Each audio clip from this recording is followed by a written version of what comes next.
வான்மலரின் இனிய நல்வாழ்த்துக்கள். இன்று 2025ஆம் ஆண்டு நவம்பர் 16ஆம் நாள்.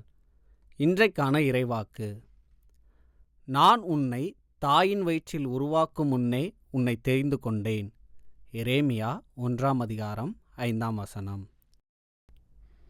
கடவுள் நம்மை தெரிந்து கொண்டார். தாயின் வயிற்றில் உருவாகிறோம். 10 மாதம் தாயின் வயிற்றில் வளர்கிறோம். அதன்பின் பூமியில் பிறக்கிறோம். அப்பொழுதுதான் நம் தாய், தந்தை, உறவினர்களுக்கு புதிய குழந்தையாக பூமியில் வந்துள்ளோம் என தெரியும்.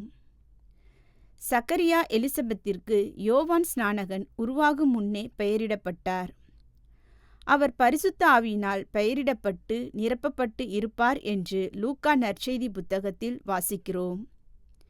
இயேசுவானவர் உருவாகும் முன்னே மரியாளிடம் ஒரு குமாரனை பெறுவாய், அவருக்கு இயேசு என பெயரிடப்படுவாய் என்றார் தூதன். அவர் பரிசுத்த ஆவியினால் உருவாக்கப்பட்டுள்ளார்.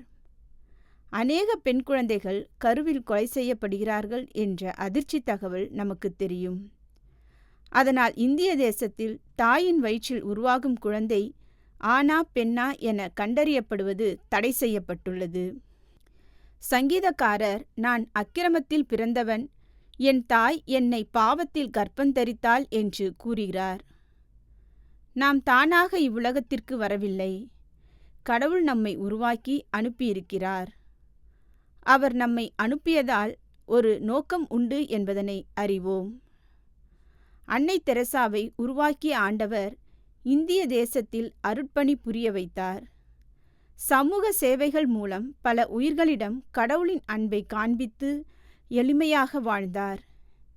இந்திய தேசத்தில் மிஷனரியாக வந்து தொண்டாற்றிய நேத்தர் ஐயர், சீகன்பால் ஐயர் இவர்கள் உருவாக்கப்பட்டு கடவுளால் தெரிந்தெடுக்கப்பட்டவர்கள். நாமும் ஒரு நோக்கத்திற்காக உருவாக்கப்பட்டு இருக்கிறோம். கடவுளின் அன்பை பிறருக்கு காண்பிக்க, மன்னிப்பை கொடுக்க, தாழ்மையாய் நடக்க, பிறரை தூக்கிவிட, பிறர் கண்ணீரை துடைக்க உருவாக்கப்பட்டவர்கள் என உணர்ந்து வாழ்வோம்.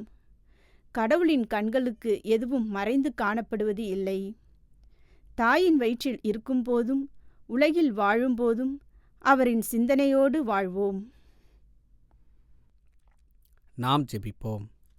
அன்புள்ள கடவுளே, எங்கள் தாயின் கருவில் நீர் எங்களை உருவாக்கி பெயரிட்டு உமது பிள்ளைகளாய் பூமியில் வாழ அனுப்பியுள்ளீர் என்ற நம்பிக்கையில் வாழ அருள் தாரும். இயேசுவில் பிதாவே, ஆமேன். இன்றைக்கான கேள்வி: சக்கரியா எலிசபெத்திற்கு யார் உருவாகும் முன்னே பெயரிடப்பட்டார்? சக்கரியா எலிசபெத்திற்கு யார் உருவாகும் முன்னே பெயரிடப்பட்டார்?